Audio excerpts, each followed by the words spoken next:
One of the easiest ways to deal with the past is to notice that it's over. And that the only way that it can continue to have any influence is if I continue to tell myself that whatever happened the way it did for the reasons it did, and it meant this. So, because I'm the only one that can kind of keep the past going. Now, there's a part of the mind that will scream, but it did happen that way. Well, then what's the problem? The problem is when the mind screams, and it was a mistake, and it shouldn't have happened that way. And I shouldn't have. See? That's impossible. That's like saying you shouldn't be watching a video right now. The world, the universe is never lying to you, but the mind is. Until it's clear. And when it's clear, it doesn't. It can't.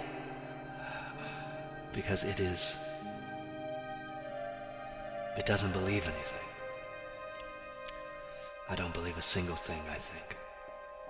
And I notice that hell is when I get caught in believing any thought. That it's true, it's true, it's true.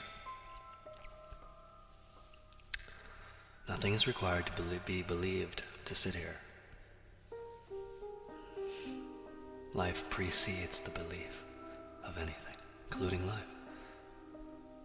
We're so simple, so subtle. I love that the default position, the absolute leftovers of life, is enlightenment. Once all the games and stories have been run and everything is given up and the frustration has reached this point of exhaustion and it's just, fuck it! On the other side of that fuck it is just life itself. Happening just as it does. So there's a couple things you can kind of play with, that I play with. So what I do, if I find some thought or memory that I wish hadn't happened, I notice that, it did. So can I wish that it did happen? And then I kind of try to find and investigate what are the other thoughts. So let's say I wronged somebody. So do I believe that now their life is shit? Do I believe now that their life is shit because it's my fault and then somehow they didn't have any choice and they're forever without choice and they couldn't stop and investigate their own experience in response to whatever it is I did? Do I believe that because I did whatever it is I did that I am unforgivable? There's certain ways to kind of unpack, well, what does it mean? Whatever it is that you think you did that was so horrible, what does it really mean to you? Since it's over. Since it's so obviously over. Kind of like pull it apart a little bit and look at it closely. Self-acceptance, self-love is the cure to the personality suffering that is so obviously clear. If you cannot forgive yourself for what you did, you will wait forever.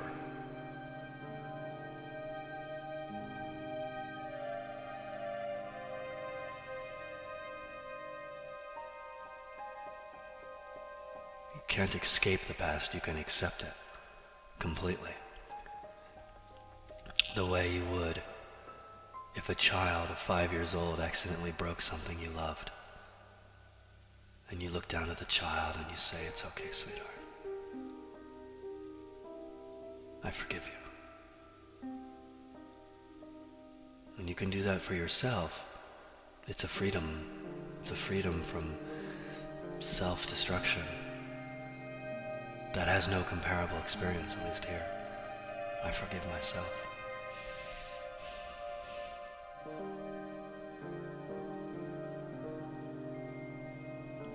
And there are people in the world who say, you can't do that.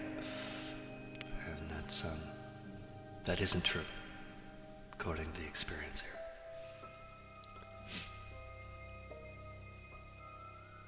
I don't know if that's helpful, but it just kind of, it's just a thought that you did something horrible, that you keep believing.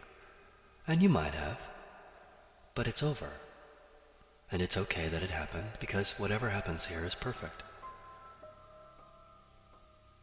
And perfect is maybe a little bit of a stretch. It's just the way it is.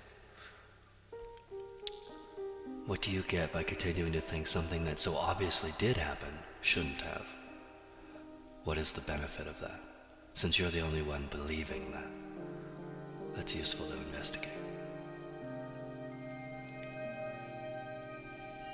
Accepting the past is how you escape it. Running from anything in this world doesn't make it go away. It just gives the false appearance that you're further from it. But since it's you you're running from, oh, well, that's impossible. You cannot run from you. You can only accept you, and then the running stops.